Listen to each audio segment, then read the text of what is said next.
नमस्कार साथियों, स्वागत है आप सबका ग्लोबल टेक यूट्यूब चैनल पे। बच्चों, ये क्लास इलेक्ट्रीशियन फर्स्ट ईयर के लिए होने वाली है। आज की क्लास में हम लोग मॉडल सेट करेंगे। ठीक है, जैसे कि आपके एग्जाम में थ्योरी से 38 क्वेश्चन आते हैं। आप जानते हैं कि आपके एग्जाम में टोटल नंबर ऑफ क्वेश्चन कितने रहते हैं भाई? टोटल नंबर ऑफ क्वेश्चन रहते हैं 75। मतलब पेपर आपके दो होते हैं, एक होता है आपका पेपर 1 और एक होता है आपका पेपर 2। दो पेपर होता है। मॉडल पेपर 1 में टोटल 50 क्वेश्चन रहते हैं। 50 क्वेश्चन जिसमें से 38 क्वेश्चन आपके थ्योरी से रहते हैं, 6 क्वेश्चन आपके WCS से रहते हैं, वर्कशॉप कैलकुलेशन से, और 6 क्वेश्चन आपके ड्राइंग से रहते हैं, है ना। तो ये जो 38 क्वेश्चन है, 38 क्वेश्चन ये आपके थ्योरी से रहते हैं। बाकी आप जानते हैं कि एम्प्लॉयबिलिटी से कितने क्वेश्चन रहते हैं, इधर 25, और हर एक क्वेश्चन 2-2 नंबर के होते हैं। आपको इतना चीज तो पता होगा, जो भी एग्जाम दे रहा हो। हालांकि जो फर्स्ट ईयर में होंगे उनको ये चीज यदि नहीं पता है तो यहां से समझ लेंगे कि पेपर 1 में टोटल 50 क्वेश्चन रहेंगे। आपके थ्योरी से 38 क्वेश्चन, 38 क्वेश्चन आएंगे। WCS वर्कशॉप कैलकुलेशन से आपका 6 क्वेश्चन आएगा और ड्राइंग से 6 क्वेश्चन। ठीक है, बाकी जो एम्प्लॉयबिलिटी का पेपर होगा उसमें 25 क्वेश्चन रहेंगे और वो भी आपका 2-2 नंबर का रहेगा। और इसको पास करने के लिए आप एग्जाम में क्वालिफाई तब माने जाते हैं जब इसमें 33%, मतलब कि इसमें 17 नंबर कंपलसरी आपको लाना और इसमें आपको 33 नंबर लाना एकदम कंपलसरी है। ठीक है, तो आप तभी क्वालिफाई माने जाएंगे, दोनों पेपर में पास आप तभी माने जाएंगे जब आप इस पेपर में 17 नंबर ला दें और इस पेपर में आप 33 नंबर ला दें। ठीक है, 33 नंबर से अधिक ला देंगे, पास हो जाएंगे। क्लियर है बात? तो जैसे 38 क्वेश्चन आपके एग्जाम में आते हैं, एकदम उसी तरीके से हम लोग मॉडल सेट तैयार किए हैं, यहाँ पे मॉडल पेपर तैयार किए हैं और हम लोग आपको एकदम सीरीज वाइज एक एक करके ऐसे ही मॉडल सेट लाएंगे। भाई, इससे पहले हमने आपको पूरा 500 क्वेश्चन का सीरीज करा दिया है, जिसमें आप लोग लाइन सीरियल वाइज देख लेते हैं क्वेश्चन।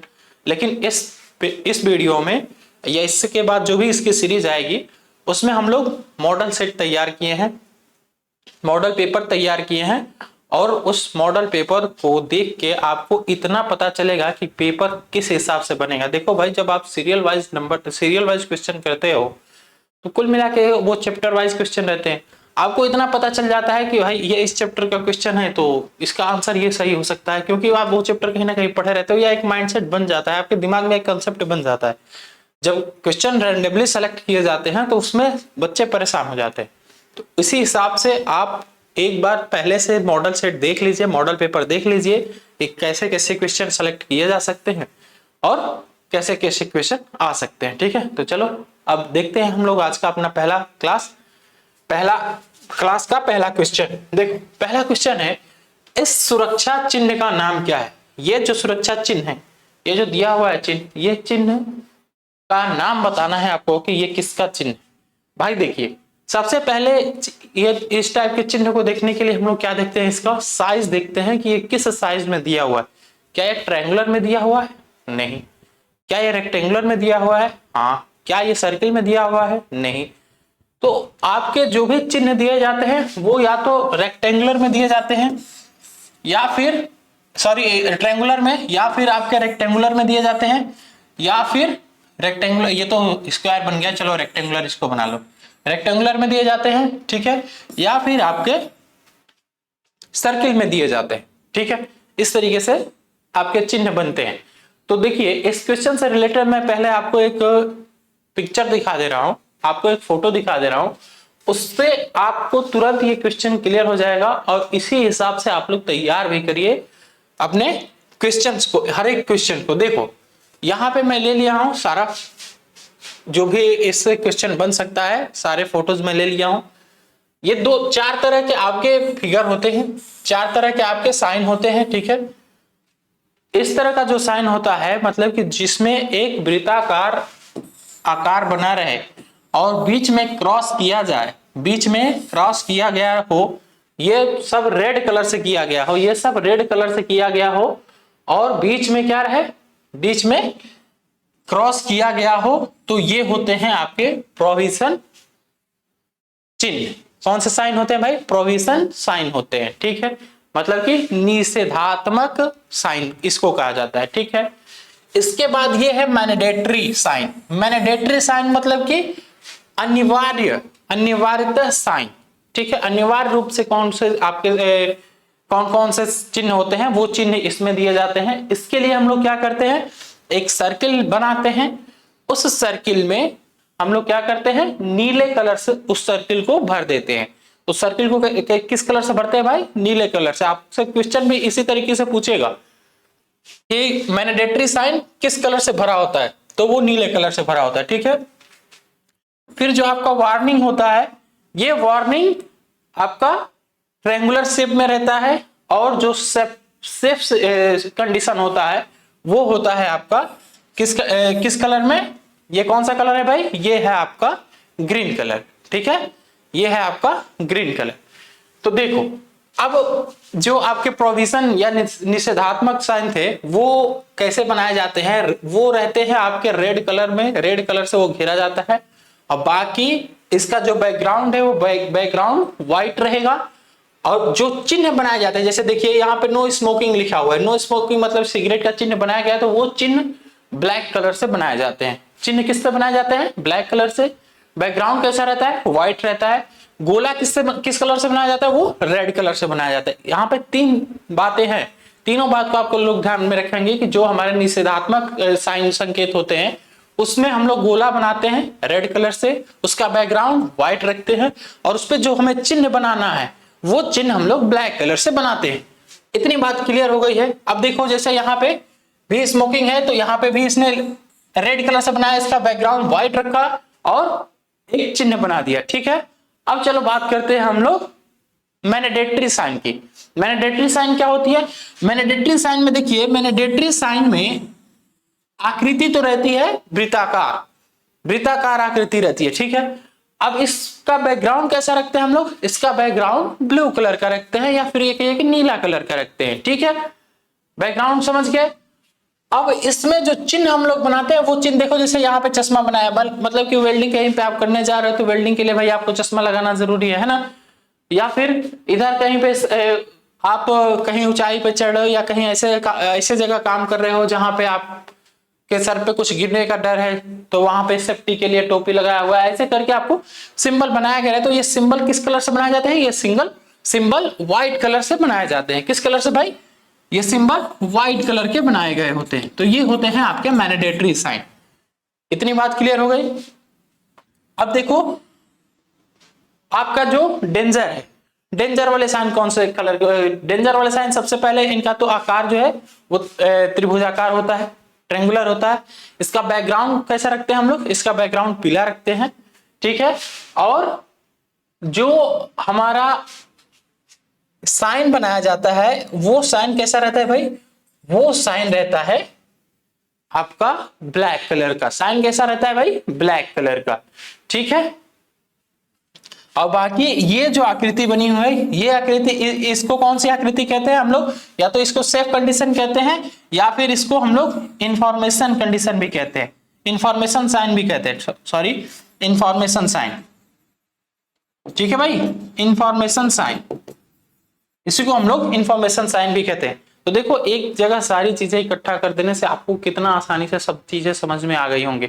अब क्या ये से कोई क्वेश्चन आएगा तो आप छोड़ोगे, कोई क्वेश्चन आपसे नहीं छूटेगा, क्वेश्चन देखते तुरंत टिक कर दोगे। तो यदि आपको सेशन अच्छा लगे तो आप लोग अपनी राय जरूर देना कमेंट में, ठीक है भाई। इस सुरक्षा चिन्ह का नाम बताइए। तो यह सुरक्षा चिन्ह कौन सा चिन्ह है भाई, आपने देख लिया फिगर में कि यह सुरक्षा चिन्ह कौन सा है भाई, ये है आपका इंफॉर्मेशनल चिन्ह, इंफॉर्मेशनल साइन है।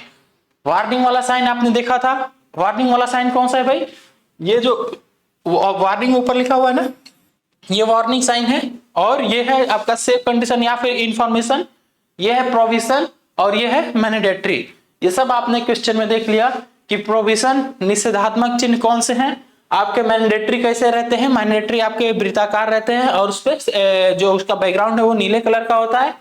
वार्निंग वाला भी आपने देख लिया कि वो ट्रायंगुलर रहता है, और उसपे हम लोग पीले कलर का उसका बैकग्राउंड पीले कलर का होता है, ठीक है। इंफॉर्मेशन पे भी आपने देख लिया कि ये साइज में आयताकार या वर्गाकार होता है, और इस पे जो हम लोग चिन्ह बनाते हैं वो चिन्ह सफेद होता है। कैसा रहता है भाई, सफेद कलर का।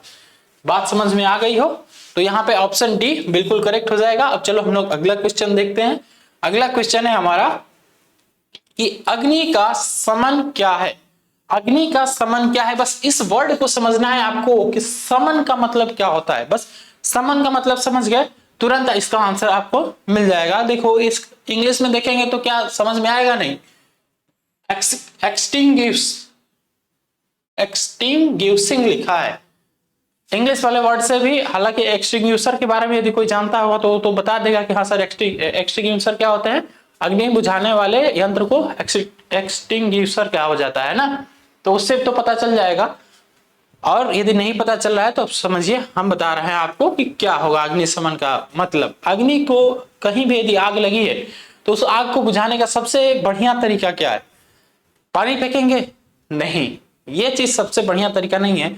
सबसे सेफ और सबसे अच्छा तरीका ये है कि जहां पे भी आग लगी है वो आग ज्यादा खतरनाक ना हो, उसे तुरंत बुझाने के लिए या ये कहिए कि जल्दी से जल्दी रिस्पॉन्स लेने के लिए आप ये करिए कि उधर आसपास जितना भी एरिया है वहां से तुरंत ऑक्सीजन खत्म करने का प्रयास करिए।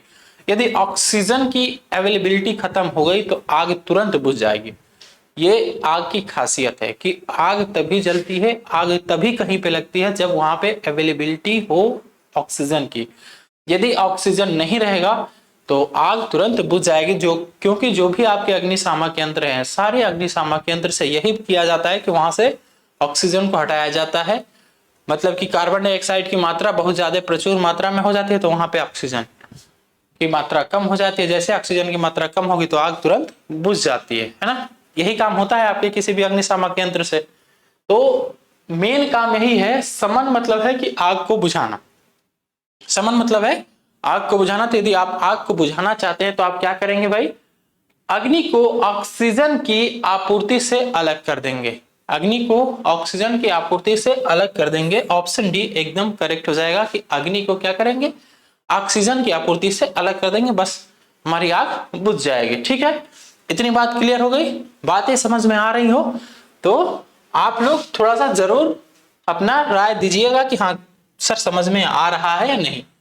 अगला क्वेश्चन देखिए। अगला क्वेश्चन है कि निम्न में से भौतिक हानि क्या है। भौतिक हानि क्या है ये आपको बताना है। भौतिक मतलब कि जो कुल मिला के आप ऐसा चीज हो जो आप अपनी आंखों से देख सके। भौतिक मतलब वो क्रिया होती है कि कुल मिला के ऐसी क्रिया जो अपनी आंखों से आप देख सके, वो आपकी भौतिक क्रियाएं होती। ठीक है, या फिर ये कहिए कि जो भी हमारे उपकरण हैं उस उपकरण पे कुछ ना कुछ इफेक्ट पड़ता हो। आंखों से देखने वाली केवल बात नहीं हो जाएगी, आंख से तो आपके रासायनिक क्रिया भी दिख जाते हैं, लेकिन ऐसी क्रिया जो जिसका ये कहिए कि जिसका प्रभाव आप देख सके तो वो होता है आपका भौतिक क्रिया। और ऐसी क्रिया जिसका प्रभाव मतलब जिसका बदलने का प्रभाव आप ना देख सके तो वो होता है आपका रासायनिक क्रिया, है ना। यहां पे बोला है कि भौतिक क्रिया आपको बताना है, तो भौतिक क्रिया या भौतिक हानि बताना है, फिजिकल हैजार्ड बताना है। तो इसमें से बताओ कि कौन सा इसमें से फिजिकल हैजार्ड है। भाई देखो, स्मोकिंग क्या आपके लिए फिजिकल हैजार्ड है?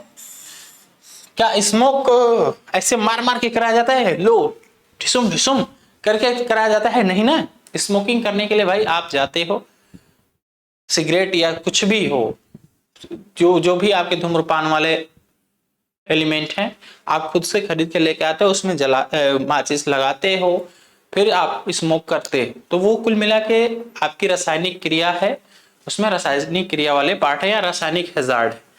रासायनिक क्रिया, यहाँ पे क्रिया की बात नहीं किया है, यहाँ पे हैजार्ड की बात की है। तो ये क्या है भाई, ये केमिकल आपका है, ये एक तरह का केमिकल हैजार्ड है, ये फिजिकल हैजार्ड नहीं है। ठीक है, कंपन, कंपन का इफेक्ट क्या आप पे पड़ेगा कि नहीं पड़ेगा? भाई कंपन का इफेक्ट तो आप पे पड़ेगा, तो ये तो है, ये तो भाई सीरियसली फिजिकल हैजार्ड है, ये केमिकल हैजार्ड नहीं है। ठीक है, बाकी आपका कोएसिव क्षरण, क्षरण मतलब कि जैसे आपका कोई भी एक लोहा का मटेरियल हो या फिर कोई भी मटेरियल हो जिसमें जंग लगता हो, तो जंग लगना ही क्या कहलाता है? क्षरण कहलाता है। जंग लग के जैसे उसकी एक पपड़ी की परत वाइज परत उसका लेयर घटता रहता है, तो उस चीज को क्षरण कहा जाता है। तो क्षरण की क्रिया भी एक तरह का क्या है, वो भी आपका रासायनिक हैजार्ड है या फिर रासायनिक आपकी क्रिया है। ठीक है, बाकी रेडियो एक्टिव तो आपको पता है कि हाँ भाई ये तो सीधी सीधी आपका केमिकल हैजार्ड ही है ना। तो यहाँ पे ऑप्शन बी एकदम करेक्ट हो जाएगा कि ये वाइब्रेशन हैजार्ड। वाइब्रेशन क्या है, ये फिजिकल हैजार्ड है, सॉरी वाइब्रेशन क्या है भाई, फिजिकल हैजार्ड है। ऑप्शन बी एकदम करेक्ट। चलिए अगला क्वेश्चन देखिए, इस गेज का क्या उपयोग है। ये जो गेज आपके सामने दिया हुआ है, इस गेज का उपयोग क्या है। तो देखो भाई ये जो गेज है ना, इस गेज का मेन काम ये है कि इसका जो ये बाहरी वाला हिस्सा है, ये बाहरी वाला हिस्सा इंटरनल पार्ट को, जो हमारा जॉब होता है, उस जॉब के इंटरनल पार्ट को मेजर करने के लिए यूज किया जाता है। और ये वाला जो हिस्सा होता है, ये वाला हिस्सा एक्सटर्नल पार्ट को मेजर करने के लिए यूज किया जाता है। ठीक है, एक्सटर्नल पार्ट को मेजर करने के लिए यूज किया जाता है जॉब के।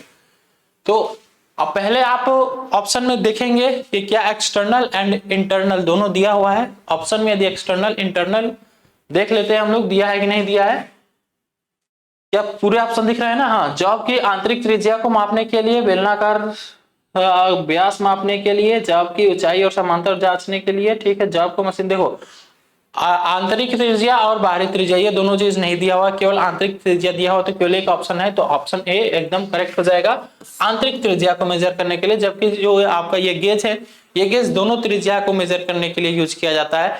आपके जॉब का इंटरनल रेडियस भी हम लोग यूज कर सकते हैं, मेजर कर सकते हैं इससे, और एक्सटर्नल रेडियस भी मेजर कर सकते हैं।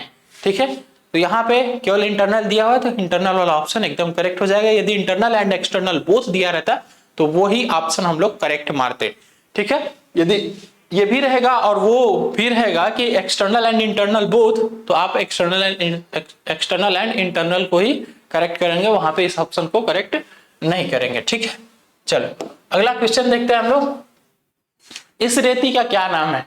अरे यार ये रेती देख के, हालांकि थोड़ा सा ये ब्लैक एंड व्हाइट होने की वजह से इसका फिगर क्लियर नहीं हो रहा है, नहीं तो रेती देखते ही आप लोग तुरंत समझ जाओगे भाई। जब आप किसी पंक्चर वाली दुकान पे जाते हो तो कौन सी रेती यूज करता है, जो ऐसे घिस घिस के, तुरंत घिस घिस के टायर के ऊपर का क्या करता है, स्मूथ वाला पार्ट थोड़ा सा खत्म करता है, ताकि वहां पे बढ़िया से इंसुलेशन हो सके। ठीक है, तो वो कौन सी रेती का यूज करता है भाई, वो आपके रास्प रेती का यूज करता है, रास्प कट रेती का यूज करता है, रास्प कप फाइल का यूज करता है। क्यों इसका यूज करता है, बस वो इसलिए यूज करता है ताकि जल्दी से जल्दी वहां पे थोड़ा सा उसका स्मूथनेस खत्म किया जा सके। स्मूथनेस जब तक खत्म नहीं होगा ट्यूब का, तब तक आप वहां पे बढ़िया से किसी दूसरे ट्यूब को या किसी दूसरे चिपकाने वाली वस्तु को अच्छे से नहीं चिपका सकते, है ना। तो ये है आपका रास्प कट रेती। ठीक, चल अगला क्वेश्चन देखते हैं हम लोग। अगला क्वेश्चन है हमारा कि 32 एम्पियर रेटेड केबल की धारा वहन क्षमता क्या होगी यदि इस पुनः तार बांधने, क्या बोल दिया यार, एक मिनट रुकिए भाई, मैं इंग्लिश वाला पढ़ ले रहा हूं। What is the current carrying capacity of 32 ampere rated cable if it is protected by the rewirable fuse. यदि ये रीवायरेबल फ्यूज के द्वारा प्रोटेक्ट किया जा रहा है तो करंट कैरिंग कैपेसिटी क्या होगी। हाँ, आपसे क्वेश्चन ये पूछा है कि कोई आपका एक 32 एम्पियर कैरी करने वाला केबल है, उस केबल को यदि आप दोबारा यूज कर रहे हैं, मतलब रीवायर उसमें लगा रहे हैं, तो वह कितना करंट कैरी करेगा। तो उस समय ये 32 एम्पियर नहीं करता है, उस समय थोड़ा सा करंट की रेटिंग कम हो जाती है। कितना कम होती है, थोड़ा सा, लगभग 5-6 एम्पियर कम हो जाती है। देखिए यहाँ पे 32 के आसपास में आपका दिया हुआ है, ये अधिक नहीं होगा भाई, उससे कम होगा। 32 एम्पियर से थोड़ा सा कम एम्पियर का करंट फ्लो होने लगता है, तो यहाँ पे 26 एम्पियर बिल्कुल करेक्ट होगा। भाई थोड़ा सा हम लोग जल्दी जल्दी करेंगे क्वेश्चन, क्योंकि आपको पूरा 38 क्वेश्चन कराना है हमें। ठीक है, चलिए अगला क्वेश्चन देखिए, एसडब्ल्यूजी से तार का आकार मापने की परास क्या है। एसडब्ल्यूजी क्या होता है भाई, एसडब्ल्यूजी ऐसे गोल बनी हुई एक आकृति होती है ना, जिसमें खांचे कटे होते हैं। कैसे खांचे कटे, हम रुक जाओ, इस तरीके से काट दे रहा हूं। ठीक है, नहीं ऐसे नहीं, ऐसे समझ में नहीं आएगा। देखिए कुल मिला के एसडब्ल्यूजी कुछ इस तरीके की आकृति होती है जिसपे ऐसे खांचे कटे होते हैं, ठीक है।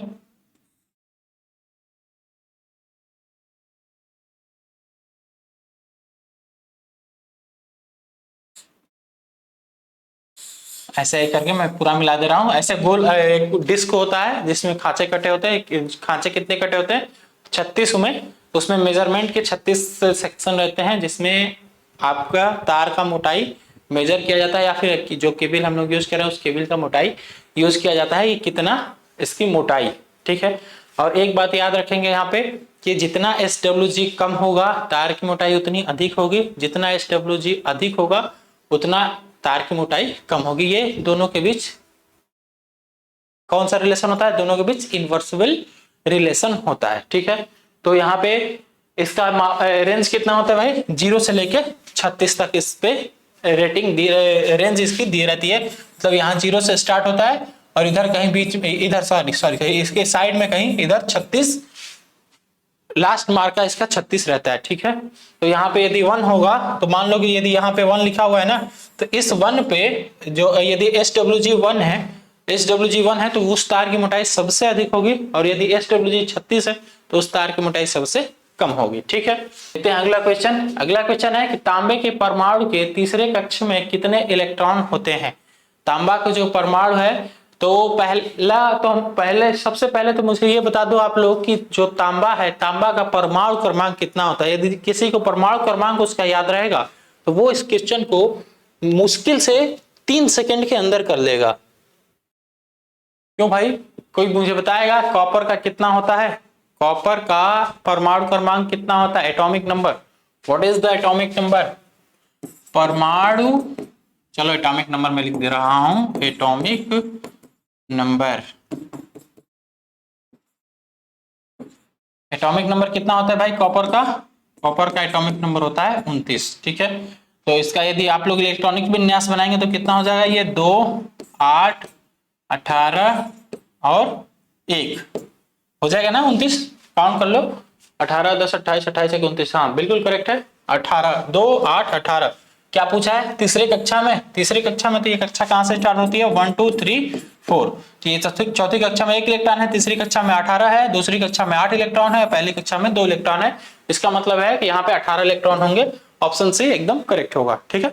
ऑप्शन सी एकदम करेक्ट होगा, यहाँ तक कोई दिक्कत नहीं होनी चाहिए किसी को। चलो अगला क्वेश्चन हम लोग देखते हैं। अगला क्वेश्चन है what is the indication of neon polarity? Neon polarity का इंडिकेशन क्या है? Indicator used for checking AC supply. जो हम लोग नियॉन पोलैरिटी इंडिकेटर यूज करते हैं एसी सप्लाई में चेक करने के लिए, एसी सप्लाई में हम लोग एक हमारा नियॉन पोलैरिटी टेस्टर होता है जिसके द्वारा हम लोग क्या चेक करते हैं? जिसके द्वारा हम लोग चेक करते हैं कि पोलैरिटी क्या है एसी की, मतलब फेज है कि न्यूट्रल है। तो ये आपको बताना है कि उसका संकेतक क्या होता है। जो हमारा नियॉन टेस्टर है उस नियॉन टेस्टर का संकेतक क्या होता है, यही आपको बताना है, ठीक है। तो नियॉन पोलैरिटी इंडिकेटर द्वारा जब हम लोग मेजर करते हैं एसी सप्लाई का, तो उस समय जो हमारा फेज होता है वो दोनों, या ये कहिए कि उस समय जो हमारा इलेक्ट्रोड होता है उसके दोनों इलेक्ट्रोड क्या करते हैं? दोनों इलेक्ट्रोड जल जाते हैं या फिर ग्लो कर जाते हैं, ठीक है। जब नियॉन पोलैरिटी हम लोग टेस्ट करते हैं तो उसमें जो उसका इंडिकेटर होता है उसके दोनों इलेक्ट्रोड के इंडिकेटर ग्लो करते हैं, ठीक है। ऑप्शन ए एकदम करेक्ट है। चल अगला क्वेश्चन देखो।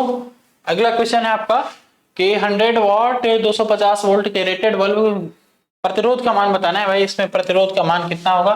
तो देखिए आपको फॉर्मूला पता होगा, पावर का फॉर्मूला क्या क्या होता है यार? पावर का फॉर्मूला एक होता है V into I, P equal to क्या होता है? और P इक्वल टू और होता है आपका आई स्क्वायर इंटू आर, ठीक है। और क्या होता है? P इक्वल टू और होता है आपका V स्क्वायर बाई आर, ठीक है।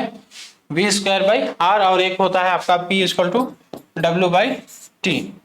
यहाँ पे W क्या है भाई? W आपका कार्य है और T क्या है? समय है, ठीक है। ये क्या है? ये आपका वोल्टेज है और ये आपका रेजिस्टेंस है, ठीक है। ये क्या है?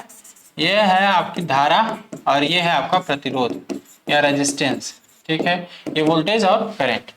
ठीक है, यहाँ पे क्या पूछा है आपसे, यहाँ पे दे दिया है पावर, यहाँ वोल्टेज दे दिया और रेजिस्टेंस आपसे पूछा है, तो इसका मतलब कौन सा फॉर्मूला हम लोग यूज करेंगे, ये फॉर्मूला हम लोग यूज करेंगे। ठीक है, तो P इक्वल टू क्या है भाई, V स्क्वायर बाई R। आपको क्वेश्चन में क्या क्या दिया हुआ है क्वेश्चन में P इक्वल टू 100 वॉट और V इक्वल टू 250 वोल्ट, इतना क्वेश्चन में आपके गिवन है। ठीक है, चलो 250 रख दो, 250 multiplied by 250 divide by 100, 1010 cancel होगा, कितना हो गया ये 625 कहीं दिख रहा है, ऑप्शन डी दिख रहा है, ऑप्शन डी एकदम करेक्ट है। चलो अगला क्वेश्चन देखते हैं हम लोग। अगला क्वेश्चन है परिपथ की कुल संधारित्र की गणना कीजिए।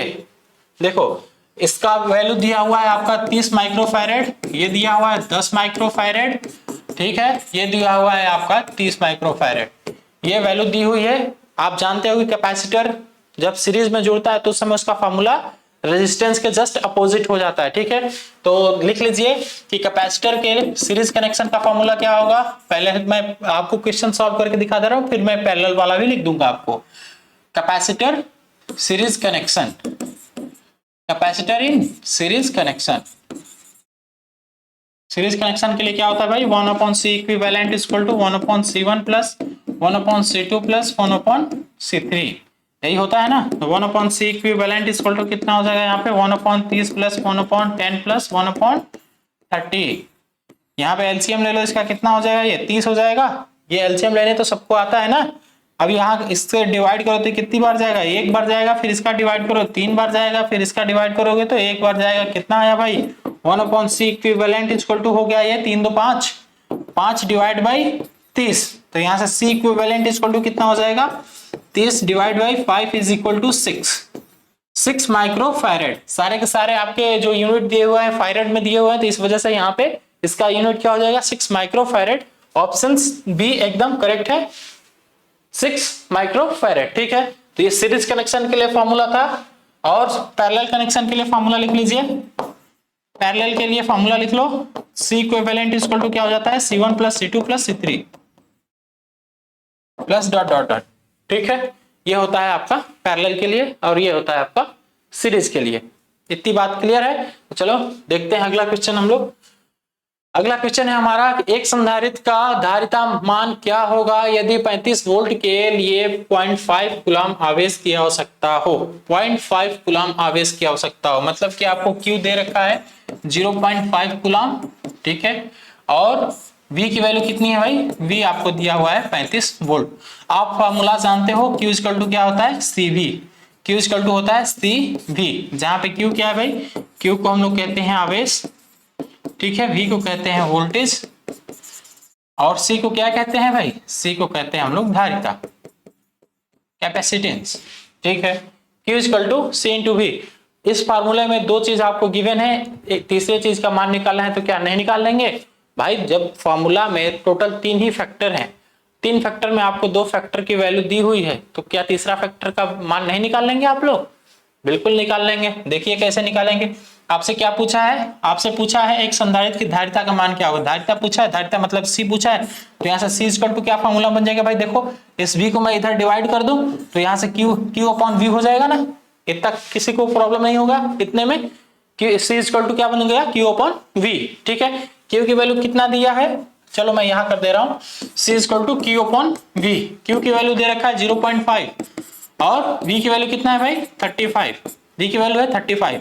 ठीक है, अब चलो इसको कटाओ, कितनी बार में कट जाएगा ये, क्या मैं इसको ऐसे लिख दूं, ऐसे लिख दूं तो कोई दिक्कत होगी किसी को, 5/350 लिखूं तो किसी को कोई प्रॉब्लम होगी क्या, कोई प्रॉब्लम नहीं भाई। एक पॉइंट में ऊपर से हटाया और नीचे 10 से मल्टीप्लाई कर दिया, या ऊपर नीचे 10 से मल्टीप्लाई कर दिया, बस। अब इसको काट दो, ये कितनी बार में कट जाएगा भाई, ये हो जाएगा आपका 1/70। 1/70 मतलब कि जब इसको आप भाग करेंगे तो कितना बार जाएगा, 1 4, आपका हो जाएगा ऑप्शन ए। ऑप्शन ए बिल्कुल करेक्ट होगा, 0.014 फैरेड, 0.014 फैरेड। ये जो F लिखा हुआ है इसका मतलब है फैरेड। ठीक है, और कैपेसिटेंस का यूनिट क्या होता है, धारिता का यूनिट आपका फैरेड ही होता है। ठीक है, चल अगला क्वेश्चन देखिए, पराचुंबकीय पदार्थ कौन सा है। पराचुंबकीय तो डायमैग्नेटिक आपको बताना है इसमें कि डायमैग्नेटिक मटेरियल कौन सा है। देखो भाई पराचुंबकीय मतलब ये कि वह पदार्थ जो चुंबक की तरफ आकर्षित नहीं होता है उसे हम लोग कहते हैं पराचुंबकीय, ठीक है, या डायमैग्नेटिक। जो चुंबक के द्वारा आकर्षित नहीं होता उसे हम लोग कहते हैं डायमैग्नेटिक, ठीक है। अब आपको ये बताना है कि इसमें से जो दिया हुआ है इतने में से कौन सा मटेरियल है या कौन सा पदार्थ है जो डायमैग्नेटिक है। तो इसमें आपका वाटर जो है ये डायमैग्नेटिक है, डायमैग्नेटिक, ठीक है। वाटर क्या है भाई, डायमैग्नेटिक है। बाकी एयर में भी थोड़ा बहुत मैग्नेट काम कर लेता है, ठीक है। स्टील में भी थोड़ा बहुत काम करता है और प्लेटिनम में भी आपका स्टील काम करता है, ठीक है। ये जो मैग्नेटिक मटेरियल एक तरह से एक लौ चुंबक वाले पदार्थ, कुल मिला के पदार्थों को चुंबक के हिसाब से तीन तरह के बांटा गया है, डायमैग्नेटिक, पैरामैग्नेटिक और फेरोमैग्नेटिक। डायमैग्नेटिक वो मटेरियल होते हैं जो बिल्कुल ही आपके चुंबक की तरफ आकर्षित नहीं होते हैं, पैरामैग्नेटिक वो मटेरियल होते हैं जो थोड़ा बहुत आकर्षित होते हैं, और फेरोमैग्नेटिक वो होते हैं जो एकदम आकर्षित होते हैं अच्छे से, ठीक है। चलिए अब हम लोग बढ़ते हैं आगे, अगले क्वेश्चन की तरफ देखते हैं। ससेप्टेंस का इकाई क्या है भाई? ससेप्टेंस क्या होता है भाई? ससेप्टेंस आपका एक तरह से ये कहिए कि जो हमारा एक फॉर्मूला होता है Z इक्वल टू क्या होता है भाई, R plus JX plus JXL minus JXC। इस तरीके से यदि मैं लिख दूं तो कोई दिक्कत नहीं होगा, ठीक है। यदि इस तरीके से लिख दूं तो कोई दिक्कत नहीं होगा, यहीं पे सब एक ही साथ में आपको दिखा दे रहा हूं, ठीक है। देखो इसको हम लोग कहते हैं इम्पीडेंस, इसको हम लोग कहते हैं इम्पीडेंस, और इसको कहते हैं रेजिस्टेंस, इसको कहते हैं इंडक्टेंस, और इसको कहते हैं कैपेसिटेंस, ठीक है। सॉरी ये इसको इंडक्टेंस नहीं कहते हैं, ये हमारा है इंडक्टिव प्रतिरोध और ये है हमारा कैपेसिटिव प्रतिरोध। इसको लिख लो कैपेसिटिव प्रतिरोध या रेजिस्टेंस, ठीक है। और ये है हमारा इंडक्टिव रेजिस्टेंस, इंडक्टिव रेजिस्टेंस है ये, ठीक है। और ये क्या है, ये केवल और केवल रेजिस्टेंस है, ठीक है। तो यहाँ पे जो भी आपको दिख रहा है सभी का यूनिट क्या होता है, इन सभी का यूनिट होता है ओम। इन सभी का यूनिट क्या होता है भाई, ओम। ओम का ये है चिन्ह। अब इसी को जब हम लोग एक बट्टा करते हैं तो इसका नाम सबका अलग हो जाता है। जैसे यहाँ पे यदि मैं 1/Z करूं तो 1/Z का नाम क्या बन जाता है, इम्पीडेंस यहाँ पे नाम था, अब यहाँ पे नाम हो जाएगा इसका एडमिटेंस। यहाँ पे इसका नाम क्या हो जाएगा भाई, एडमिटेंस, ठीक है। अब यदि मैं यहाँ पे R को 1/R लिख दूं, 1/R लिख दूं तो यहाँ पे इसका नाम क्या हो जाएगा, यहाँ पे इसका नाम हो जाएगा कंडक्टेंस। यहाँ पे इसका नाम क्या हो जाएगा मेरे भाई, कंडक्टेंस, ठीक है। और यहाँ पे यदि मैं इसको 1/XL लिख दूं तो ये हो जाएगा आपका ससेप्टेंस, ये हो जाएगा आपका ससेप्टेंस, ठीक है। और यदि 1/XC भी करूं तो उसका भी नाम ससेप्टेंस ही होगा। ये आपका इंडक्टिव ससेप्टेंस है और ये आपका कैपेसिटिव ससेप्टेंस है। इतनी बात क्लियर हो गई होगी सबको। तो जो जब भी हम लोग इसको 1/, में लिखते हैं तो इन सभी का नाम बदल जाता है, और इन सभी का नाम तो बदल ही जाता है लेकिन सबका यूनिट सेम रहता है। जैसे कि यहाँ पे सबका यूनिट सेम है, ओम ओम ओम ओम ओम, ठीक। वैसे यहाँ पे याद रखो कि यहाँ पे इन सभी का यूनिट क्या हो जाएगा, महो महो महो महो महो महो। याद करने का एकदम बेहतरीन तरीका है, एक बार जब आपको कोई चीज कंसेप्चुअली बता दिया जाता है तो वो चीज दिमाग में छप जाती है, ठीक है। तो देखिए कंसेप्चुअली हमने बताने का प्रयास किया है। यदि थोड़ा सा माइंड को अपने कंसंट्रेट करके अब वीडियो को देख रहे हैं, लेक्चर को देख रहे हैं, तो आपको ये चीज एक बार में तुरंत समझ में आ जानी चाहिए, ठीक है। यहाँ पे आपसे पूछा है ससेप्टेंस के बारे में, तो ससेप्टेंस का क्या हो जाएगा, महो। ऑप्शन ए एकदम करेक्ट होगा। चलो अगला क्वेश्चन देखते हैं हम लोग। अगला क्वेश्चन है हमारा कि three phase, what is the main cause for below 0.5 lagging power factor in 3 phase power system. मान लो कि हमारा कोई 3 फेज का सिस्टम है, उस 3 फेज सिस्टम में पावर जो है, पावर का पावर फैक्टर, या फिर ये कहिए कि जो हमारी लाइन फ्लो कर रही है उस लाइन का पावर फैक्टर बहुत कम होता जा रहा है। बहुत कम मतलब 0.5 से भी कम हो गया है, 0.5 से लैग कर गया है। तो इसका मतलब क्या है, इसका मतलब ये है कि हमारी जो लाइन है वो लाइन क्या हो गई है भाई, उस लाइन में इंडक्टिव लोड्स बहुत ज्यादा जुड़ गए हैं। जब इंडक्टिव लोड जुड़ता है उस समय हमारी लाइन लैगिंग नेचर की हो जाती है। जब कैपेसिटिव लोड जुड़ेगा तो उस समय हमारी लाइन लीडिंग नेचर की होगी, और जब रेजिस्टिव लोड रहेगा तो उस समय हमारी लाइन मतलब कि एकदम स्मूथली चलती है, उस समय लैगिंग नेचर की ज्यादा नहीं होती है। ठीक है, लोड आपके तीन तरह के होते हैं, रेजिस्टिव, कैपेसिटिव, इंडक्टिव। ठीक है, तो जब आपकी लाइन बहुत ज्यादा लैगिंग हो रही है तो इसका मतलब यह है कि कहीं ना कहीं उसमें इंडक्टेंस का प्रभाव आएगा, इंडक्टर का प्रभाव आएगा। ठीक है, अब ऑप्शन देखते हैं हम लोग। ऑप्शन में आपको क्या क्या दिया हुआ है। ऑप्शन के हिसाब से आपका ऑप्शन सी एकदम करेक्ट हो जाएगा कि अधिक प्रेरक भार के कारण प्रतिक्रियाशील शक्ति। इसका मतलब क्या है, यदि 0.5 लैगिंग है आपकी लाइन तो इसका मतलब क्या है, इसका मतलब है कि reactive power due to more inductive load. यहाँ पे रिएक्टिव पावर ज्यादा जनरेट हो रहा है, किस वजह से, इंडक्टिव लोड के ज्यादा कनेक्ट हो जाने से। अभी मैं आपसे बोला हूं ना कि जब इंडक्टिव लोड कनेक्ट करते हैं हम लोग तो उस समय लाइन लैगिंग नेचर की हो जाती है, जो कैपेसिटिव लोड कनेक्ट करते हैं तो उस समय लाइन लीडिंग नेचर की हो जाती है। चल देखते हैं अगला क्वेश्चन, कौन सी युक्ति धूप को विद्युत ऊर्जा में परिवर्तित करती है, बदलती है। तो भाई जो हमारा सोलर प्लेट है, सोलर प्लेट जो लगा होता है, सोलर प्लेट ही तो चेंज करता है। सोलर प्लेट जैसे यहाँ से सोलर रेडिएशन इस पे पड़ती है तब जाके यहाँ से हमें इलेक्ट्रिकल एनर्जी मिलती है ना। सोलर एनर्जी इधर रहता है, बीच में हमारा सोलर सेल होता है, तब हमें यहाँ पे मिलती है इलेक्ट्रिकल एनर्जी, इलेक्ट्रिकल एनर्जी, है ना। अब ये आपका जो इलेक्ट्रिकल एनर्जी है, यह इलेक्ट्रिकल एनर्जी किस प्रभाव पे काम करता है या किस इफेक्ट पे काम करता है। तो जो हमारा सोलर सेल है, यह सोलर सेल फोटोवोल्टाइक प्रिंसिपल पर काम करता है।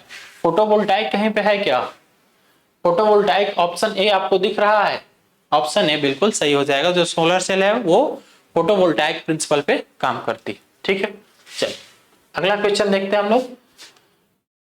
विद्युत अपघट्य के दौरान एकत्रित द्रव्यमान की गणना करने का सूत्र क्या है। देखिए भाई, फैराडे साहब ने बैटरी से संबंधित एक नियम दिया था, जिस नियम को हम लोग कहते हैं M इक्वल टू, जिस नियम का फॉर्मूला, जिस नियम का ये स्टेटमेंट है, M directly proportional to I होता है, sorry M directly proportional to I नहीं, M directly proportional to Q होता है, Q।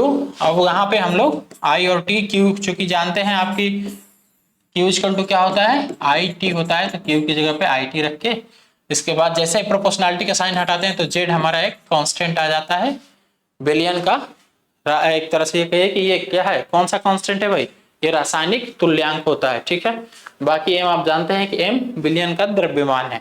ठीक, तो फैराडे साहब ने कौन सा नियम दिया था भाई, M equal to ZIT, ZIT, जहाँ पे Z क्या है, Z आपका रासायनिक तुल्यांक, I क्या है, I धारा है और T समय है। ठीक है, चल अगला क्वेश्चन देखो, उस दोष का नाम बताइए जिस कारण से द्वितीय सेल में प्लेट मुड़ जाती है। भाई प्लेटें किस वजह से मुड़ती हैं, जब आपके बैटरी में बकलिंग का दोष आता है, बकलिंग वाला दोष आता है उसी समय तो प्लेट मुड़ती है। बाकी जो सल्फेशन है, सल्फेशन में तो हार्डनेस बढ़ती है ना। तो यहाँ पे बकलिंग वाला ऑप्शन एकदम करेक्ट हो जाएगा कि जब बैटरी में बकलिंग दोष आता है, बकलिंग फॉल्ट आता है, उस समय आपका बैटरी का जो प्लेट है वो प्लेट मुड़ जाता है। ठीक, चलो अगला क्वेश्चन देखो, कंड्यूट पाइप कैसे निर्दिष्ट किए जाते हैं। तो भाई ये तो मैं आपको बहुत पहले करा चुका हूं, जब मैं आपको सीरियल वाइज कराया हूं क्वेश्चन, तो उसमें भी मैं आपको ये चीज बता दिया हूं। ठीक है, हमेशा जो भी हमारे कंड्यूट पाइप होंगे इनके आउटर मोस्ट लेयर को ही देखा जाता है। जैसे आप कहीं भी यदि आपके घर में रिक्वायरमेंट होती है पाइप की, तो मिस्त्री सीधे सीधे क्या बोलता है कि भाई 10 mm का या 12 mm का, मतलब 10 mm, 12 mm या फिर 15 mm, 18 mm इस हिसाब का पाइप लेके आओ, तो वो बाहर का लेयर भी देख के बताता है। वो सीधे सीधी मतलब कि टोटल उसकी लेंथ लेके टोटल उसकी डायमीटर को लेके बताता है। ठीक है, तो ये कौन सा डायमीटर होता है भाई, ये होता है आपका आउटर डायमीटर इन mm। mm में वो हमेशा बताता है भाई, mm 10 mm 12 mm वो खुद बोलता ही है। ठीक है, तो यहाँ पे ऑप्शन डी बिल्कुल सही है। अगला क्वेश्चन देखिए कि पुनः तार बंधन संयोजन के लिए फ्यूजिंग फैक्टर का फार्मूला पहले जान लो कि फ्यूजिंग फैक्टर का फार्मूला क्या होता है मेरे भाई। फ्यूजिंग फैक्टर इक्वल टू होता है आपका fusing current divide by rated current. Fusing current कौन सी करंट होती है, ये तो सबको पता है। फ्यूजिंग करंट वो मिनिमम करंट होती है जिसके बाद हमारा जो फ्यूज वायर है, वो फ्यूज वायर क्या होता था, मेल्ट हो जाता है, तो वो होती है हमारी फ्यूजिंग करंट। ठीक है, इसकी वैल्यू कितनी होनी चाहिए, इसकी वैल्यू होनी चाहिए हमेशा ग्रेटर देन 1, यहाँ पे इसकी वैल्यू 1.4 होनी चाहिए। फ्यूजिंग फैक्टर की वैल्यू हमेशा कितनी होनी चाहिए, हमेशा ग्रेटर देन 1 ही होनी चाहिए। इस बात को नोट रखना कि फ्यूजिंग फैक्टर की वैल्यू हमेशा ग्रेटर देन 1 होनी चाहिए। इतनी बात करेक्ट है ना। अब चलो अगला क्वेश्चन देखते हैं हम लोग। What is the purpose of under writer notes for pendant holder connection. क्या बोला है यार, पेंडेंट होल्डर संयोजन के लिए अंडर राइट की गांठ का क्या उद्देश्य है। हाँ, जो हमारा पेंडेंट होल्डर होता है, पेंडेंट होल्डर में हम लोग एक ऊपर गांठ लगा देते हैं। उस गांठ का मतलब क्या होता है, वो गांठ क्यों लगाई जाती है, ये आप में से मुझे लग रहा है कि सभी को इतनी चीज तो पता होगी कि वो गांठ क्यों लगाई जाती है। ऊपर हम लोग गांठ है किसी लिए लगाए, जैसे मान लो कि ये हमारा हो गया होल्डर, ठीक है, ये हमारा हो गया होल्डर। तो होल्डर पे यहाँ पे हम लोग जैसे ये तार ऐसे कनेक्शन करते हैं, तार को ऐसे कनेक्ट करते हैं, और यहाँ पे 2 पॉइंट होती है, यहाँ पे 2 टर्मिनल होते हैं। यही इसी टर्मिनल से यहाँ पे आपके मतलब टर्मिनल नहीं, 2 इलेक्ट्रोड निकले होते हैं। यही इसी इलेक्ट्रोड से आके हमारा पे यहाँ पे बल्ब कनेक्ट होता है। यहाँ पे बल्ब ऐसे कनेक्ट होता है ना, ऐसे बल्ब कनेक्ट होता है इन दोनों टर्मिनल, इन दोनों इलेक्ट्रोड से। तो इन दोनों इलेक्ट्रोड पे हम लोग कनेक्शन करते हैं अपने वायर का, जो हम लोग ऊपर से फेज वायर और न्यूट्रल वायर लेके आए हैं, इन दोनों का कनेक्शन करते हैं। तो ये कनेक्शन पे ज्यादा प्रभाव न पड़े, ज्यादा मैकेनिकल लोड न पड़े, इस वजह से हम लोग एक यहाँ पे गांठ लगा देते हैं। यहाँ पे गांठ लगाते हैं तो ये गांठ क्या करता है, इन टर्मिनल को तनाव से मुक्ति करता है कि उस टर्मिनल पे ज्यादा प्रभाव न पड़े, ज्यादा तनाव न पड़े, नहीं तो क्या हो जाएगा, ये तार टूट जाता है। बस यही तो काम होता है, इसीलिए तो गांठ लगाते हैं ऊपर, है ना। तो यहाँ पे आपको दिख रहा होगा ऑप्शन डी बिल्कुल करेक्ट है कि समान के टर्मिनलों से तनाव कम करने के लिए, जो हमारे टर्मिनल है यहाँ पे, इन टर्मिनल पे तनाव को कम करने के लिए ही गांठ लगाते हैं। ऑप्शन डी एकदम करेक्ट है। चलो अगला क्वेश्चन देखते हैं हम लोग कि बीएसआई के अनुसार एकल चरण घरेलू वायरिंग में तांबा के लिए भाई 1.5 हम लोग लगाते हैं, और एल्युमिनियम के लिए ये वैल्यू थोड़ी सी बढ़ जाती है, 2.5 हो जाती है या 3.5। ठीक है, तांबा के लिए 1.5 mm का कंडक्टर ही हम लोग यूज करते हैं, ये बिल्कुल करेक्ट है। चलो अगला क्वेश्चन देखते हैं हम लोग। अगला क्वेश्चन है कि मौजूदा अर्थ संयोजन में अर्थ प्रतिरोध मान को कम करने के लिए किस पद्धति का उपयोग किया जाता है। प्रतिरोध का मान यदि कम करना है तो किस पद्धति का प्रयोग करेंगे। देखिए भाई, आपके बुक में तो इसका आंसर दिया हुआ है, ये धरती के गड्ढों में हमेशा गीला स्थिति में रखना, आपके बुक में ऐसा दिया हुआ है, ठीक है। लेकिन मुझे लग रहा है कि इसका क्वेश्चन ये नहीं होगा, इसका क्वेश्चन ये होगा, इसका क्वेश्चन है, इसका आंसर ये होगा कि जो हमारा गड्ढा है, वो गड्ढा यदि सूख जाएगा तो भी उसका रेजिस्टेंस बढ़ जाएगा। ठीक है, रेजिस्टेंस बढ़ने की बात क्या है ना, प्रतिरोध कम करने के लिए। अरे ठीक ठीक ठीक ठीक, सही तो है भाई, एकदम सही है, एकदम सही है।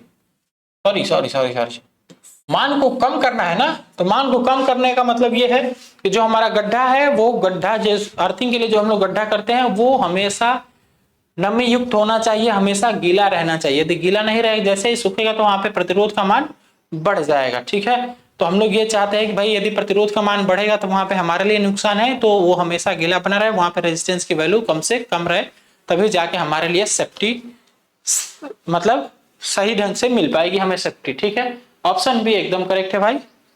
चलो अगला क्वेश्चन देखते हैं हम लोग। अगला क्वेश्चन है हमारा कि अर्थ प्रतिरोध परीक्षक का उपयोग करके अर्थ के प्रतिरोध को मापने के लिए एसी की आवश्यकता क्यों है। आप ये बताइए कि इसमें एसी की आवश्यकता क्यों है भाई।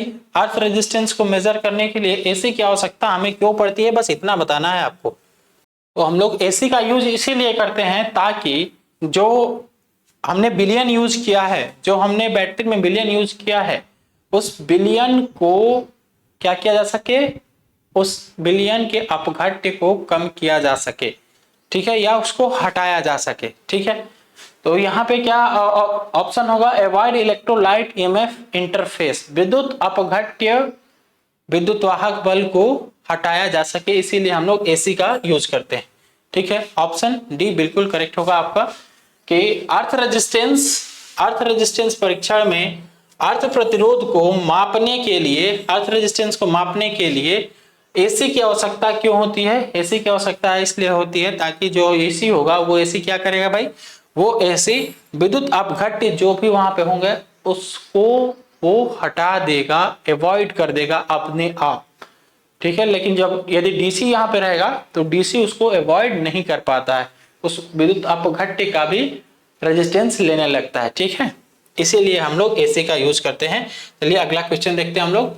अगला क्वेश्चन है आपका कि ल्यूमिनस इंटेंसिटी का यूनिट क्या होता है भाई? तो ल्यूमिनस इंटेंसिटी का यूनिट होता है आपका कैंडिला। लक्स ल्यूमिनस का होता है, लक्स ल्यूमिनेंस का आपका यूनिट होता है। ल्यूमेन किसका होता है भाई? ल्यूमेन होता है आपका ल्यूमिनस फ्लक्स का, ल्यूमिनस फ्लक्स का होता है, ठीक है। और स्टेरेडियन किसका होता है भाई?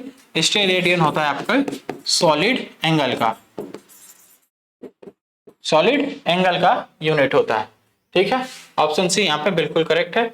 अगला क्वेश्चन देखिए कि फ्लोरोसेंट ट्यूब लैंप में टंगस्टन इलेक्ट्रोड को किस पदार्थ से लेपित किया जाता है? तो जो हमारा टंगस्टन एलिमेंट है उस टंगस्टन एलिमेंट को हम लोग बेरियम या स्ट्रोंशियम ऑक्साइड से लेपित कर देते हैं। जो हमारा मान लीजिए कि ये हो गया हमारा फ्लोरोसेंट ट्यूब। अरे सही बन रहा है नहीं यार? नहीं सही बन रहा है, चलो कोई बात नहीं, नहीं सही बन रहा है। तो यहाँ पे जो हमारा टंगस्टन होता है, इस टंगस्टन के ऊपर हम लोग बेरियम या स्ट्रोंशियम ऑक्साइड का हम लोग लेप चढ़ा देते हैं ताकि उसमें थोड़ा सा क्या आ सके, उसमें थोड़ा सा एक तरह से ये कहिए कि आपका उसका टेम्परेचर बढ़ सके और क्या कहते हैं भाई उसको, देखो उसका नाम हमें नहीं याद आ रहा है, हाँ, उसको संक्षारण से बचाया जा सके, उसमें उसको ऑक्सीकरण उसका कम से कम हो, इसलिए हम लोग इसका लेप उस पे चढ़ा देते हैं, ठीक है। तो ऑप्शन डी बिल्कुल करेक्ट है यहाँ पे। चलो अगला क्वेश्चन देखिए कि उच्च दाब सोडियम वेपर लैंप परिपथ में लीक ट्रांसफार्मर का कार्य क्या होता है? तो जो हमारा लीक ट्रांसफार्मर उसमें लगा होता है हाई प्रेशर वेपर लैंप में, मरकरी वेपर लैंप में, तो उसका काम बस इतना होता है कि प्रारंभ में उच्च वोल्टेज को देता है।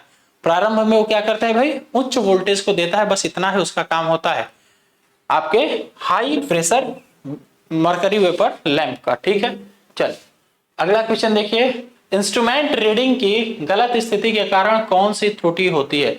यदि मान लो कि ये कोई हमारा इंस्ट्रूमेंट है, ये कोई हमारा एक इंस्ट्रूमेंट है, इस इंस्ट्रूमेंट की जो इंडिकेटर है वो इंडिकेटर हमें गलत रीडिंग दे रही है। मान लो कि हमने मेजर किया है 10 एम्पियर, ठीक है, हमने मेजर किया है 10 एम्पियर, यहाँ से हमारा इंडिकेटर 10 एम्पियर पे है, जबकि हमारा यदि हम किसी दूसरे डिवाइस से मेजर करें तो वो 15 एम्पियर का मेजरमेंट बता रहा है, या ये बता रहा है कि वहाँ पे 15 एम्पियर की करंट है और हमारा जो इंस्ट्रूमेंट है वो इंस्ट्रूमेंट 10 ही एम्पियर को मेजर कर रहा है, मतलब 10 ही, उसका इंडिकेटर जाके 10 ही एम्पियर पे रुक गया है। तो इसका मतलब ये है कि वहां पे कौन सा एरर हो रहा है भाई?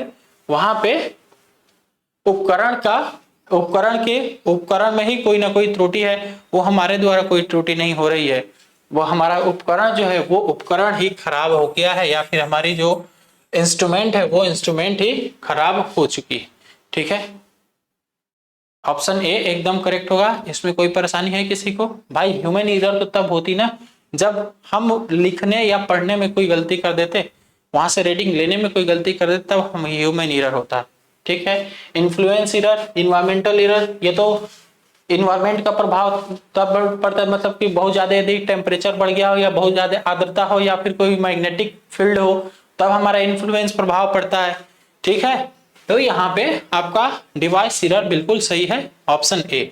चल अगला क्वेश्चन देखते हैं हम लोग। अगला क्वेश्चन है कि उन्नत मेगा ओम मीटर में प्रदान किए गए तीसरा पॉइंट होता है उस तीसरे टर्मिनल का काम क्या होता है भाई? जो तीसरा टर्मिनल है, तीसरे टर्मिनल का काम क्या होता है? ऑप्शन आपके पास है, चौमिक मान प्राप्त करें, अतिरिक्त वोल्टेज जमीन पर पास करें, अतिरिक्त धारा जमीन में डालने हेतु, दोलन के बिना सटीक रीडिंग प्राप्त करने हेतु, get accurate reading without oscillation. Option D एकदम करेक्ट है, get accurate reading without oscillation. ठीक है, तीसरे टर्मिनल का काम यही होता है। चलो अगला क्वेश्चन देखते हैं अब हम लोग। अगला क्वेश्चन है हमारा कि चल कुंडली मीटर के एक समान पैमाने पर होने का क्या कारण है? यार मान लो कि कोई आपका क्या बोला है, मूविंग कॉइल इंस्ट्रूमेंट है, मूविंग कॉइल इंस्ट्रूमेंट का सबसे बढ़िया उदाहरण आपके पास कौन सा है? पीएमएमसी है ना, परमानेंट मैग्नेट मूविंग कॉइल। तो परमानेंट मैग्नेट मूविंग कॉइल में सबसे बढ़िया खास बात आपने ये देखा था कि इसका जो हम लोग स्केल लिए थे वो स्केल लीनियर था, रैखिक था। रैखिक मतलब क्या कि उसमें कोई भी आपका उतार चढ़ाव नहीं था, मतलब कि उसको क्रैम्प्ड नहीं किया गया था, एक समान रूप से उसकी स्केल वितरित थी। तो उसकी स्केल यदि एक समान रूप से वितरित हो रही है, किसी भी इंस्ट्रूमेंट की स्केल यदि एक समान रूप से वितरित हो रही है, तो उसका मतलब सीधे सीधे ये है कि उसमें टार्क का कनेक्शन या टार्क का रिलेशन करंट से डायरेक्टली प्रोपोर्शनल टू का है, डायरेक्टली प्रोपोर्शनल है।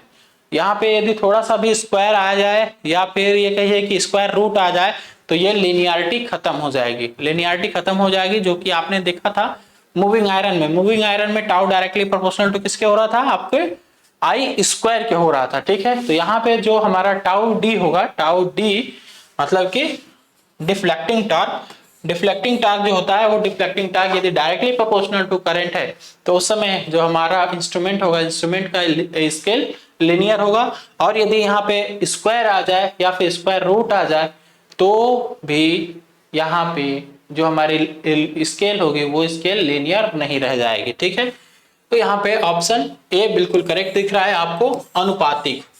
ऑप्शन ए एकदम करेक्ट दिख रहा है ना, विचलन बल और धारा के अनुपातिक हो। चल अगला क्वेश्चन देखिए कि माइक्रोवेव ओवन में स्टेटर मोटर का कार्य क्या होता है? What is the function of stator motor in microwave? देखो भाई ये क्वेश्चन मुझे लग रहा है थोड़ा सा हमसे मिस्टेक हो गया है इस क्वेश्चन को लेने में। ये क्वेश्चन बहुत कम उम्मीद है, हमारी गारंटी बहुत कम उम्मीद है कि ये क्वेश्चन आएगा। ठीक है, फिर भी यदि ले लिया गया है तो इसको देख लीजिए, इसका ऑप्शन डी करेक्ट होगा। घूमता है और विद्युत चुंबकीय ऊर्जा को दर्शाता है।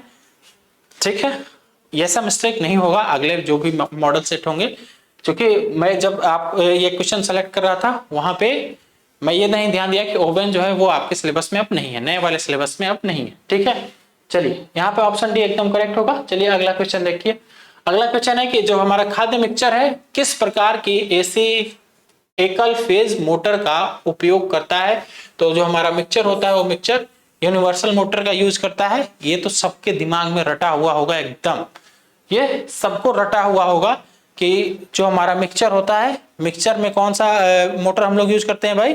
मिक्सचर में हम लोग यूनिवर्सल मोटर यूज करते हैं, इसमें किसी को कोई परेशानी नहीं होगी, है ना।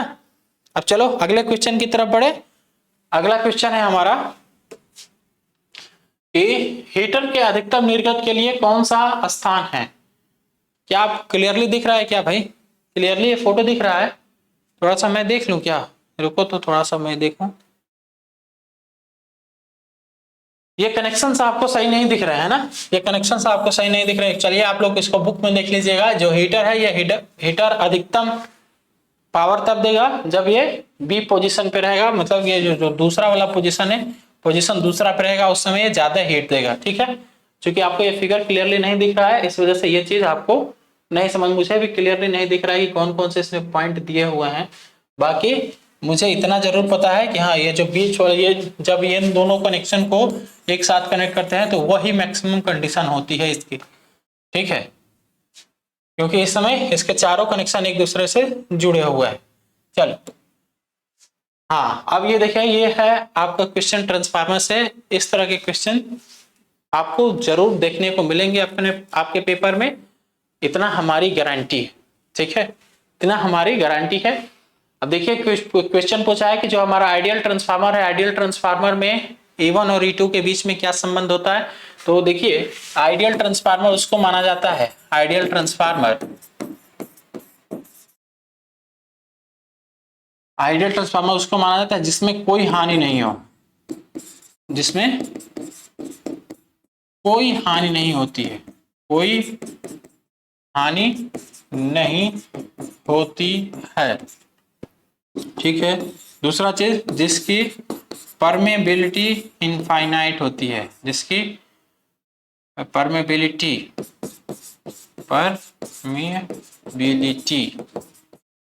इनफाइनाइट होती है, ठीक है। अब उसको जितना इनपुट दिया जाएगा उतना आउटपुट मिलेगा। तो यहाँ पे दिख रहा है आपको कि E1 equal to V1, E2 equal to V2, ये रिलेशन होगा जब हमारा आइडियल ट्रांसफार्मर होगा। एक कंडीशन और लिख लीजिए कि यहाँ पे हो जाएगा आपका V1 I1 is equal to V2 I2, ठीक है। V1 I1 equal to V2 I2 जब हमारा ट्रांसफार्मर आइडियल ट्रांसफार्मर हो, उस समय input power equal to output power हो जाएगा, ठीक है। चल अगला क्वेश्चन देखते हैं। ट्रांसफार्मर में कंजर्वेटर का कार्य क्या होता है। जो कंजर्वेटर आपका कहाँ लगा होता है, कंजर्वेटर ऊपर लगा होता है। और कंजर्वेटर का काम क्या होता है, जब हमारा ट्रांसफार्मर में जो ऑयल है वो ऑयल यदि हीट होता है तो हीट होने पे क्या होता है भाई, उस ऑयल में प्रसार होता है। क्या होता है, प्रसार होता है, या फिर ये कहे कि वो जो ऑयल है वो ऑयल थोड़ा सा फैलता है, तो उसको फैलने के लिए रास्ता प्रदान करता है। ये फैलने के लिए आपका उस ऑयल को फैलने के लिए ही रास्ता प्रदान करता है और उसको स्टोर भी कर लेता है कंजर्वेटर। ये ट्रांसफार्मर से ऊपर लगा होता है। मतलब कि क्वेश्चन आपसे कभी कभी ये भी पूछ लेता है कंजर्वेटर ट्रांसफार्मर के बॉडी से कनेक्टेड रहता है, तो ट्रांसफार्मर बॉडी से कनेक्ट तो रहता है लेकिन ये ऊपर होता है, ठीक है, ये ट्रांसफार्मर से ऊपर होता है। तो ये क्या है, आप यहाँ पे ऑप्शन कौन सा सही होगा, वायुमंडल में ऊष्मा को स्थानांतरित करता है, नहीं। आंतरिक दबाव छोड़ने की अनुमति देता है, allow to release internal pressure, allow नहीं, ये नहीं, ये भी नहीं होगा। Allow expansion of oil level due to load, हाँ, जैसे जैसे लोड बढ़ाते हैं हम लोग, लोड बढ़ाते जाते हैं, तो जैसे जैसे लोड बढ़ाएंगे भाई वैसे वैसे हमारा हीट थोड़ा सा अधिक जनरेट होगा। या फिर ये कि लोड करंट का जब अधिक से अधिक मान बढ़ता है तो उसी समय ट्रांसफार्मर की वाइंडिंग हीट होती है, तो वहां पे तेल में प्रसार ज्यादा होता है, ठीक है। तो ये क्या करेगा, ऑयल के लेवल, ऑयल के एक्सपेंशन को थोड़ा एक रास्ता दे देता है, क्योंकि जो हमारा ऑयल की टंकी है, ट्रांसफार्मर की जो टंकी है, ट्रांसफार्मर की टंकी एक पाइप के द्वारा कंजर्वेटर से कनेक्टेड होती है, ठीक है। चलिए अगला क्वेश्चन है कि शॉर्ट सर्किट टेस्ट द्वारा ट्रांसफार्मर के किस हानि का निर्धारण किया जाता है। तो यहाँ पे एक पॉइंट नोट कर लीजिए कि शॉर्ट सर्किट टेस्ट द्वारा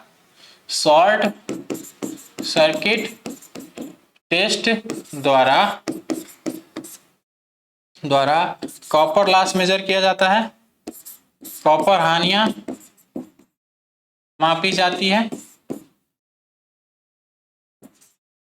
ठीक है। और ओपन सर्किट टेस्ट द्वारा लौ हानियां मापी जाती है, लौ हानियां मापी जाती है, ठीक है। अब जो लौ हानियां हैं आपकी, ये लौ हानियां कितने तरह की होती हैं, ये जो लौ हानियां हैं ये दो तरह की होती है। कौन कौन सी, एक होती है आपकी भंवर धारा हानि, एडी करंट लॉस, और दूसरा होता है आपका हिस्टैरिसीस लॉस, शैथिल्य हानि, ठीक होता है। तो ठीक है, ये दो हानि होती है आपकी लौ हानि ट्रांसफार्मर में। लौ हानि मेजर करने के लिए हम लोग ओपन सर्किट टेस्ट करते हैं और शॉर्ट सर्किट टेस्ट के द्वारा हम लोग कॉपर लॉस मेजर करते हैं। तो यहाँ पे ऑप्शन ए एकदम करेक्ट हो जाएगा, ठीक है बेटा। चलो नेक्स्ट क्वेश्चन देखो कि ट्रांसफार्मर में टुकड़े टुकड़े में कोर का उपयोग क्या उद्देश्य। देखो भाई, ट्रांसफार्मर का जो कोर है वो कोर लेमिनेटेड इसलिए किया जाता है ताकि लेमिनेशन करके हम लोग एडी करंट लॉस को रिड्यूस कर सकें, ठीक है। एडी करंट लॉस को रिड्यूस कर सकें, तो reduce eddy current loss, option D एकदम करेक्ट हो जाएगा। अब एक दो पॉइंट नोट कर लीजिए यहाँ पे, जो ट्रांसफार्मर है ट्रांसफार्मर का कोर 0.35 से लेकर 0.5 mm की पतली पतली पत्तियों से मिलकर बना होता है। पतली पतली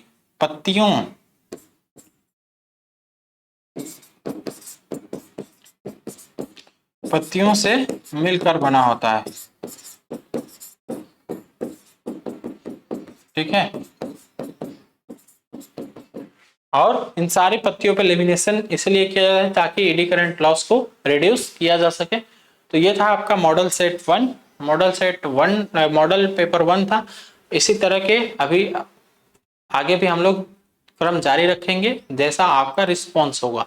ठीक है भाई, चलिए अब मिलेंगे हम लोग फिर मॉडल 2 में।